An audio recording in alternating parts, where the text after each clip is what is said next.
वजीर आजम लियाकत अली खान ये 16 अक्टूबर 1951 की शाम रावलपिंडी के कंपनी बाग में हजारों लोग मौजूद थे। लियाकत अली खान की तकरीर शुरू हुई, अभी उनकी जबान से दो अल्फाज अदा किए गए थे कि पहली सफ से दो गोलियां चली। अकबर खान नामी एक अफगान ने अपनी पिस्टल से कैद मिलत पर सीधे फायर कर दिए थे। इस हमले में न लियाकत अली खान जिंदा बचे और न ही अकबर खान। लेकिन अकबर खान ने ऐसा क्यों किया, इसकी तहकीकात शुरू हुई। जिस तरह एक झूठ को छुपाने के लिए कई झूठ बोलने पड़ते हैं, इसी तरह शायद एक कत्ल को छुपाने के लिए कई कत्ल करने पड़ते होंगे। लियाकत अली खान कत्ल केस में भी लगता है ऐसा ही हुआ है। मामले की तहकीकात कर रहे थे एजी नवाबजादा एतजाजुद्दीन। तहकीकात मुकम्मल हुई, वो अहम डॉक्यूमेंट्स लेकर दारुल हुकूमत कराची की तरफ आ रहे थे कि जहलम के करीब उनका जहाज गिर कर तबाह हो गया। अहम शख्सियात और कागजात सब जल कर राख हो गए। यूं लियाकत अली खान के कत्ल ने पाकिस्तान को एक ऐसे बहरान में डाल दिया कि आज 5 सदी बाद भी मुल्क निकलता हुआ नजर नहीं आता। इस कत्ल के बाद मुल्क में हाई प्रोफाइल असैसिनेशन का सिलसिला ही चल पड़ा। कई वजीर आजम अपनी जान से गए। मसलन 5वां वजीर आजम हुसैन शहीद सोहरवर्दी 1956 और 1957 में पाकिस्तान के वजीर आजम थे, लेकिन फिर उनसे जबरदस्ती इस्तीफा लिया गया। अयूब खान का दौर शुरू हुआ तो सियासतदानों पर बड़ी मुश्किलात आई।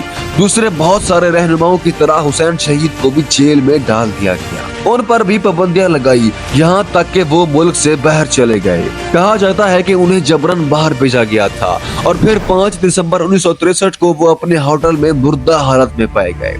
मौत की वजह वैसे तो तिब्बी बताई जाती है, मगर इनकी बेटी बेगम अख्तर सुलेमान के मुताबिक हुसैन शहीद की मौत तिब्बी नहीं थी, बल्कि उन्हें मरवाया गया था। ये वो दौर था जिसमें अयूब खान का मुकाबला बल्कि सामना करना भी मुश्किल था। तब मुल्क को जरूरत थी एक ऐसी शख्सियत की जिसमें इतना हौसला और ताकत हो, और ये फातिमा जिन्नाह के अलावा कोई और नहीं हो सकता था। कैद आजम की बहन तहरीक पाकिस्तान की अहम रहनुमा फातिमा जिन्नाह ने बड़ी मुश्किलों का सामना किया, गद्दार के इल्जाम तक बर्दाश्त किए।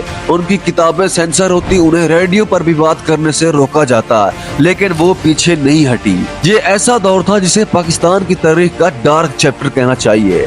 तब फातिमा जिन्नाह ने जनरल अयूब खान के खिलाफ इलेक्शन लड़ने का फैसला किया।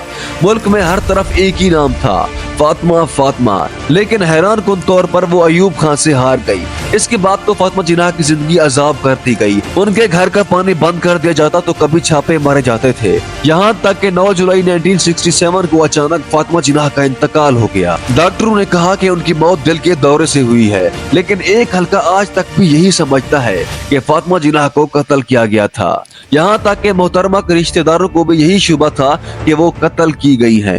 ये सब किसने किया आज तक पता नहीं चला।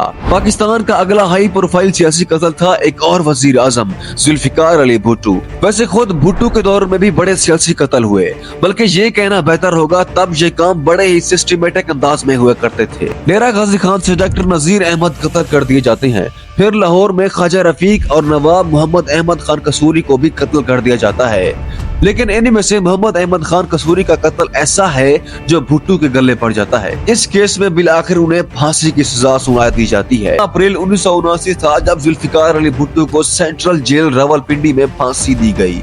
दुनिया आज भी उसे एक अदालती कत्ल करार देती है, जिसके जरिए एक आमिर ने सबसे बड़े सियासी रहनुमा को अपने रास्ते से हटा दिया। 17 अगस्त 1988 को पाकिस्तान की सियासत में एक नया मोड़ आता है। पाक फिजाए का C-130 त्यारा बहावलपुर से परवाज करता है और कुछ ही देर बाद गिर कर तबाह हो जाता है। त्यारे में कोई और नहीं, पाकिस्तान के सियाह सफेद के मालिक सदर जिया उल हक भी सवार थे।